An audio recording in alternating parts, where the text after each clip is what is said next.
Hello student, हमारा topic चल रहा था इलेक्ट्रोस्टैटिक पोटेंशियल। और इलेक्ट्रोस्टैटिक पोटेंशियल हमने फाइंड आउट किया for a charge. Single charge के लिए हमने इलेक्ट्रोस्टैटिक पोटेंशियल फाइंड किया। अगर सिंगल चार्ज है उसके आर डिस्टेंस पे कितना पोटेंशियल होगा, V is equal to 1/4πε0 Q/r। ये हमारा पहला डेरिवेशन हो गया था। सेकेंड हमने स्टडी किया electric potential due to dipole. Dipole means जब दो अलग अलग चार्ज, एक पॉजिटिव और एक निगेटिव, तो इलेक्ट्रिक पोटेंशियल का फॉर्मूला क्या होगा। सो वो हमने फाइंड किया, V is equal to 1/4πε0 P cos theta divided by R square. Okay, then हमने एक्सिस पे पोटेंशियल क्या होगा और इक्वेटर पे पोटेंशियल क्या होगा वो हमने फाइंड आउट किया। अब ये तो हो गया एक चार्ज के बारे में, दो चार्ज के बारे में। अब हम स्टडी करने वाले हैं सिस्टम ऑफ चार्ज। दो से ज़्यादा चार्ज होंगे तो क्या करेंगे। Okay, so electrostatic potential due to a system of charges. अब सिस्टम ऑफ चार्ज का हम स्टडी करेंगे जिसमें दो से ज़्यादा चार्ज होंगे, 3, 4, 5, 6 n नंबर ऑफ चार्ज। अगर n नंबर ऑफ चार्ज है तो फिर इलेक्ट्रिक पोटेंशियल क्या होगा वो अब हमें फाइंड आउट करना है इस टॉपिक में। तो हम स्टार्ट करते हैं अभी electrostatic potential due to a system of charges. Consider a system of charges q1, q2 dash dash dash up to qn at a distance of r1, r2 and rn respectively from point P। अब हमें क्या दिया, एक point P। उस point P से r1 इतने distance पे charge q1 है, r2 इतने डिस्टेंस पे चार्ज q2 है, और ऐसे अप टू rn इतने डिस्टेंस पे चार्ज क्या है, qn। तो पॉइंट P के पे पोटेंशियल कितना होगा वो अब हमें फाइंड आउट करना है। तो उसके लिए मैं डायग्राम ड्रॉ कर लेता हूँ पहले। अब देखो, ये हमारा पॉइंट P है, यहाँ कहीं भी ले लो। तो दिस इज़ पॉइंट P। यहाँ है चार्ज Q1। इन दोनों में डिस्टेंस कितना होगा, डिस्टेंस इज R1। ओके, ये हमारा डिस्टेंस होगा R1। देन सेकेंड चार्ज यहाँ होगा सपोज Q2। इनमें डिस्टेंस होगा R2। थर्ड चार्ज Q3,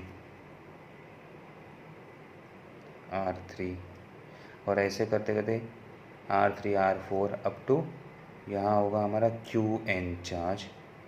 ये हमारा डिस्टेंस होगा Rn। ओके, सो Q1 चार्ज R1 इतने डिस्टेंस पे, Q2 चार्ज R2 इतने डिस्टेंस पे, Q3 चार्ज R3 इतने डिस्टेंस पे, up to Qn charge Rn इतने डिस्टेंस पे पॉइंट P से। अब इन सारे चार्ज की वजह से पॉइंट P पे पोटेंशियल कितना होगा, V का वैल्यू हमें फाइंड आउट करना है यहाँ। ओके, सो उसके लिए हम क्या करेंगे, उसके लिए हमें पोटेंशियल का फॉर्मूला पता है। एक चार्ज के लिए पोटेंशियल फार्मूला क्या होगा, अगर Q1 का हमें पोटेंशियल फाइंड आउट करना है तो कौन सा फार्मूला अप्लाई होगा।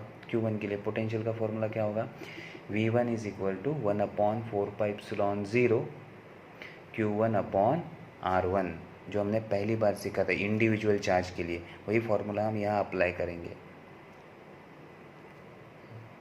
The potential V1 at point P due to charge Q1 की वजह से P पे कितना पोटेंशियल होगा, मैंने कहा हमारा पहला वाला formula V1 is equal to 1/4πε0 Q1/R1। वैसे ही charge Q2, Q3, Q4, Q5 up to Qn charge की वजह से कितना पोटेंशियल होगा वो अब हमें फाइंड आउट करना है। सिमिलरली इसी फॉर्मूला में अब चार्ज Q2 से पोटेंशियल फाइंड करेंगे तो V2 इज इक्वल टू, ये टर्म सेम, Q2/R2। V3 के लिए क्या होगा, V3 is equal to Q3/R3। तो ये रिस्पेक्टिवली एक एक टर्म से Q1 और R1 का वैल्यू या Q या R का वैल्यू चेंज करते करते हमें नेक्स्ट वैल्यू मिलते जाएंगे। ओके, तो देखते हैं क्या होगा। Similarly the potentials V2, V3 और Vn at point P due to individual charges Q2, Q3 up to Qn are given by. हर एक चार्ज की वजह से पोटेंशियल कितना होगा, V2 की वजह से या चार्ज Q2 की वजह से कितना पोटेंशियल होगा, V2 is equal to 1/4πε0 Q2/R2। Q3 की वजह से कितना पोटेंशियल होगा, V3 is equal to 1/4πε0 Q3/R3। वैसे ही अब चार्ज Qn की वजह से कितना होगा potential, Vn is equal to 1/4πε0 Qn/R R N. ये हो गया हमारा सबका पोटेंशियल, इंडिविजुअल चार्ज की वजह से पोटेंशियल, एक एक चार्ज की वजह से कितना पोटेंशियल पी पे होगा ये अब स्टडी करेंगे। अब पी के ऊपर इन सब का इफेक्ट एक साथ होगा, इन सब का इफेक्ट एक साथ होगा। तो इन सब पोटेंशियल का, Q1 का पोटेंशियल, Q2 का, Q3 का पोटेंशियल, सबके पोटेंशियल की वजह से इफेक्ट यहाँ होगा, वी पे सारे पोटेंशियल पी पे होंगे। तो टोटल पोटेंशियल क्या होगा, सबका एडिशन। टोटल पोटेंशियल क्या होगा, सबका addition, that is nothing but a superposition principle. So by superposition principle V at point, potential at point P is nothing but a sum of potential of individual charges at point P, potential of individual charges. ये हमारा superposition principle है। Superposition principle हमें क्या कहता है, potential at point P is the sum of potential due to individual charges. तो हम individual charges की वजह से जो पोटेंशियल हमें मिल रहा है उसका हम क्या कर रहे हैं, ऐड कर रहे हैं। So V is equal to V1 plus V2 plus V3 plus dash dash dash up to Vn। अब सबका वैल्यू हमारे पास है, सबका वैल्यू हमारे पास है। अब इन सब वैल्यू में कॉमन थिंग क्या है, 1/4πε0।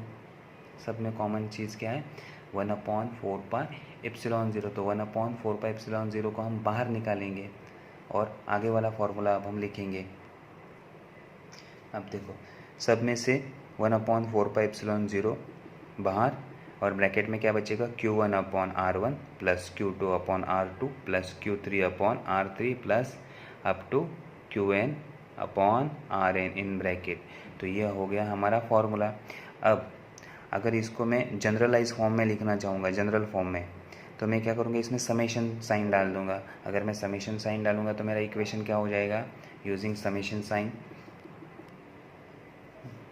सो V is equal to 1/4πε0 summation, कहाँ से स्टार्ट होगा, 1 से n तक। So I is equal to 1 to n, I is equal to 1, और ये हमारा समेशन साइन है। सो QI RI, तो फर्स्ट वैल्यू क्या होगी 1, सेकेंड 2, अप टू कहाँ तक जाना है हमें n। तो ये हो गया हमारा formula for system of charges. System of charges के लिए ये हमारा फॉर्मूला है। ओके, समझ में आ गया। इसमें भी एक बात ध्यान रखनी है, अगर सारे चार्ज हमने पॉजिटिव लिए, सारे चार्ज क्या लिए हमने, पॉजिटिव लिए। पॉजिटिव चार्ज का पोटेंशियल पॉजिटिव होता है और नेगेटिव चार्ज का पोटेंशियल नेगेटिव होता है। तो जब चार्ज आपको पॉजिटिव या नेगेटिव दिया है उस हिसाब से आपको पोटेंशियल इसमें लेना है, ये चीज़ आपको याद रखनी है। अब देखो हमने दो टाइप के डिस्ट्रीब्यूशन स्टडी किए, एक तो कंटिन्यूस चार्ज डिस्ट्रीब्यूशन, ओके, एक क्या है, कंटिन्यूस चार्ज डिस्ट्रीब्यूशन। अगर ये डिस्क्रीट है, मीन्स एक एक चार्ज को हम देख सकते हैं, ये Q1 है, Q2 है, Q3 अलग अलग है, तो ये फॉर्मूला अप्लाई होगा। अगर कंटिन्यूस होगा, एक ही शीट में बहुत सारे चार्जेस हैं, ओके, एक ही सरफेस पे बहुत सारे चार्जेस है, इंडिविजुअल नहीं देख सकते हम, Q1 है, ये Q2 है, ये Q3 है, तो ये कंटिन्यूस है। अगर कंटिन्यूस होगा तो हम समेशन की जगह इंटीग्रेशन भी यूज़ कर सकते हैं। क्या यूज़ कर सकते हैं, इंटीग्रेशन। अगर कंटिन्यूस चार्ज डिस्ट्रीब्यूशन है तो समेशन की जगह हम क्या यूज़ करेंगे, integration. For continuous charge distribution summation replace by integration. Continuous charge distribution को हम समेशन, इस साइन को रिप्लेस करते हैं इंटीग्रेशन से। ओके, इंटीग्रेशन का साइन हमें देना होगा। तो ये है हमारा टॉपिक, इजी था, पहला टॉपिक था। ये हमारे तीन ही टॉपिक है इसमें पोटेंशियल फाइंड करने के लिए, एक इंडिविजुअल चार्ज की वजह से, सेकेंड डाइपोल की वजह से, और थर्ड ये। फर्स्ट और थर्ड इजी है, सेकेंड में थोड़ा सा बड़ा डेरिवेशन है, उस सेकेंड पे थोड़ा फोकस करो, क्योंकि पहला आ गया तो पहले के ऊपर से ये तीसरा डायरेक्टली आ जाता है। लेकिन सेकेंड जो हमारा बड़ा डेरिवेशन है उसमें ज़्यादा हमें कंसंट्रेट करना है डाइपोल की वजह से, क्योंकि एक पॉजिटिव चार्ज है, एक नेगेटिव चार्ज है, तो उस पर हमें ज़्यादा कंसंट्रेट करना है, उसका डेरिवेशन ज़्यादा करना है। ये तो इजीली आ जाएगा क्योंकि हमें क्या करना है, पोटेंशियल इंडिविजुअल चार्ज का लेके ऐड कर देना है बस, तो इसमें हमें वैल्यू मिल जाता है।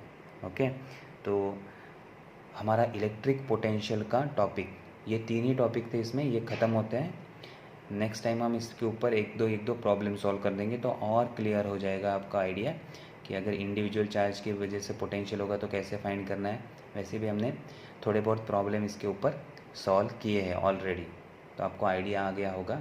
थोड़े बहुत प्रॉब्लम इसके पोटेंशियल के ऊपर हमने 1-2 प्रॉब्लम सॉल्व किए हैं, इंडिविजुअल चार्जेस के ऊपर हमने पोटेंशियल फाइंड आउट किया है। ओके, तो आज का लेक्चर यही फिनिश होता है।